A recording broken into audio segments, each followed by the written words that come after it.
So we're desperate now, Ajax, huh? Ajax considers bringing back Marc Overmars. But there's just one problem. Marc Overmars has refused to go back to Ajax. And here is why. Guys, do you remember this Ajax team here, who has won 4 consecutive titles in Holland and has reached the semi-final in the Champions League? By far the best team that Ajax has ever had since 1995, when Ajax won the Champions League with Louis van Gaal.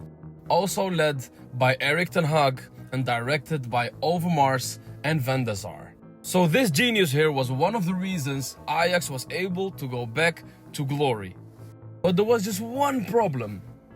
The Me Too movement. Remember, guys, when a lot of women back in 21 and 22 came out to talk about inappropriate behavior from colleagues and from men? This guy here was one of the men that sent inappropriate messages to one of his female colleagues and was caught. So instead of solving this problem internally, Ajax chose to go out there in the media and to sack Marc Overmars because of this matter. Shortly after that, everything started to collapse. We know Erik ten Hag went to Manchester United and Edwin van der Sar chose to resign. And since this happened already 4 years ago, Ajax has failed to become champion in Holland. Even worse, Ajax is 36th and last in the Champions League table and hasn't won one single game this Champions League campaign. Ajax has chose to go out there and contact Marc Overmars again to ask him if he can help out and come back to Ajax.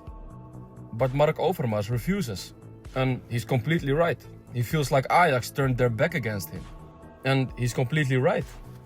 And not only against him, but also against all Ajax fans and the whole city of Amsterdam.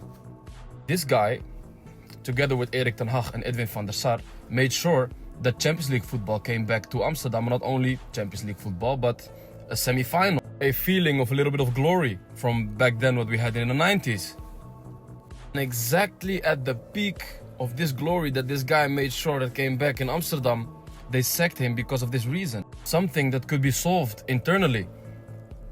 Not only that, after Marc Overmars left Amsterdam, he went to Royal Antwerp and made sure they got a crazy team. They went into the Champions League, they became champion of Belgium. He did a great job at Antwerp. And what did Ajax do? They made sure he was banned in the UEFA, so they even haunted him. And now they want him to come back? Of course he doesn't want to come back. I have one message only to the board of Ajax Amsterdam. Grab your balls together and make sure this is solved as soon as possible. Go out there and learn from your mistakes. Make sure this never happens again. Let me guys know what you think about this matter and if you agree with me. And let me know if you don't agree with me. And I'll see you guys soon in the next video.